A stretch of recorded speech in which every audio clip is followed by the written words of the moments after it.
آپ ٹرمپ کی طرح لوگوں کے منہ میں یہ بات کہہ دیتے ہیں کہ پیپلز پارٹی اگر یہ کرے گی یا وہ جو بھی حساب ہے تو ہم کراچی کو الگ کر دیں گے. یہ تو وہی دھمکی ہے جو ٹرمپ نے ایران کو دی کہ میں تمہاری تہذیب تباہ کر دوں گا.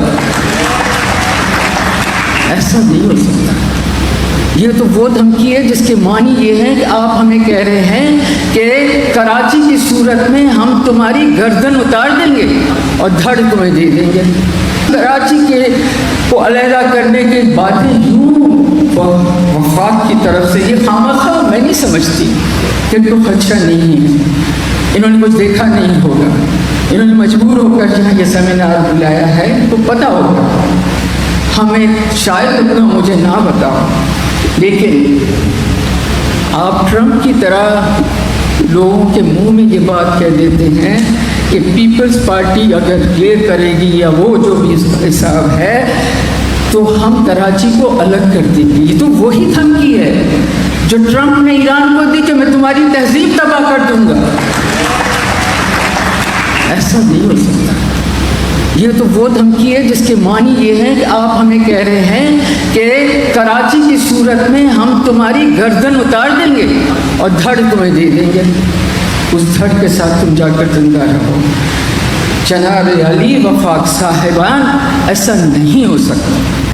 جہاں تک وفاق کا تعلق ہے، وفاق پہلے تو جب مسائل حل ہوئے اور اسکرین پر میں نے دیکھا ٹیلی ویژن کے، تو میں نے کہا کہ یہ آپ پہلے دن ہی کہہ دیتے کہ آپ کو محصول چاہیے صوبوں سے.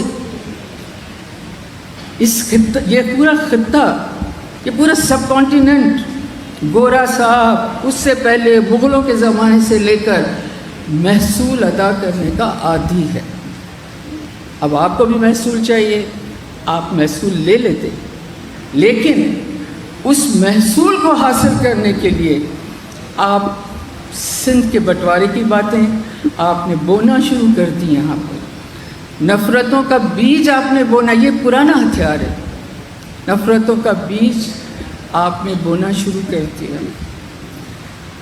پرابلم یہ ہے آپ کا، وفاق کا، آپ سندھ کو پہچانتے ہی نہیں.